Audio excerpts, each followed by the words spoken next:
कहाणी ज्येष्ठा गौरीची. आटपाटनगर होतं, तिथे एक गरीब ब्राह्मण राहत होता. पुढे एके दिवशी काय झालं, भाद्रपद महिना आला. घरोघर लोकांनी गौरी आणल्या. रस्तोरस्ते बायका दृष्टीस पडू लागल्या, घंटा वाजू लागल्या. हे त्या ब्राह्मणाच्या मुलांनी पाहिलं. मुलं घरी आली, आईला सांगितलं, आई आई आपल्या घरी गौरी आण. आई म्हणाली, बाळांनो, गौर आणून काय करू? तिची पूजापत्री केली पाहिजे, घावन घातल्याचा नैवेद्य दाखवला पाहिजे. आणि आपल्या घरात तर काही नाही. तुम्ही बापाजवळ जा, बाजारातलं सामान आणायला सांगा.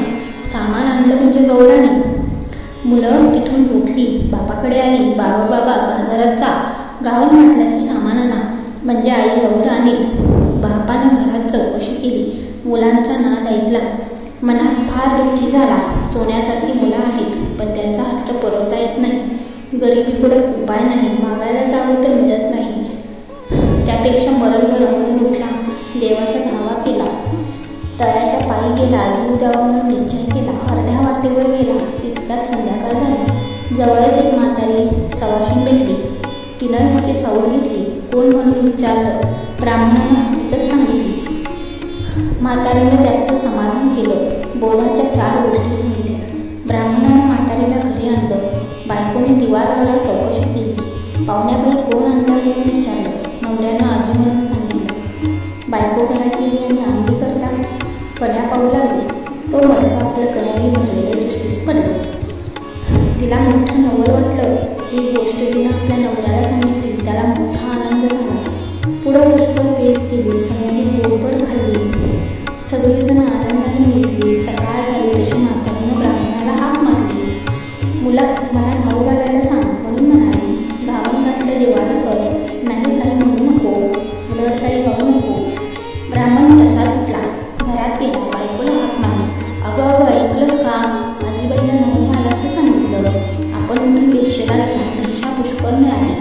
सपाटून गुळ मिळाला. मग सगळं सामान आणलं. ब्राह्मणाला आनंद झाला. बायकोनं सर्व स्वयंपाक केला. मुलाबाळांसुद्धा पोटभर जेवली. म्हाताऱ्यानं ब्राह्मणाला हाक मारली. उद्या जेवायला खीर कर म्हणून सांगितलं.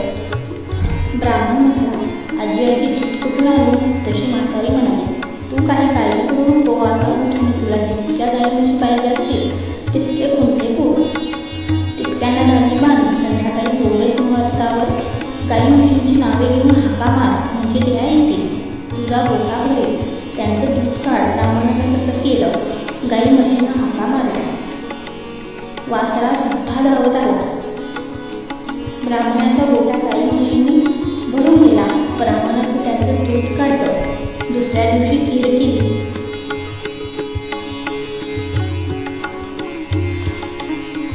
संध्याकाळ झाली तशी म्हातारी म्हणाली, मुला मुला मला आता पोस्ती कर. ब्राह्मण म्हणू लागला, आजी आजी तुमच्या कृपेने मला आता सगळं प्राप्त झाले. आता तुम्हाला पोस्त्या कशा करू? तुम्ही गेल्यामुळे सर्व नाहीशी होईल. म्हातारी म्हणाली, तू काही घाबरू नकोस. माझ्या आशीर्वादाने तुला काही कमी पडणार नाही. ज्येष्ठा गौर म्हणतात की मीच. मला आज पोस्ती कर. ब्राह्मण म्हणाला, हे दिलेलं असंच वाढावं असा काही उपाय सांग. गौरीनं सांगितलं, तुला येताना वाळू दे. ती सारा घरभर टाक, हड्यांवर टाक, मडक्यावर टाक,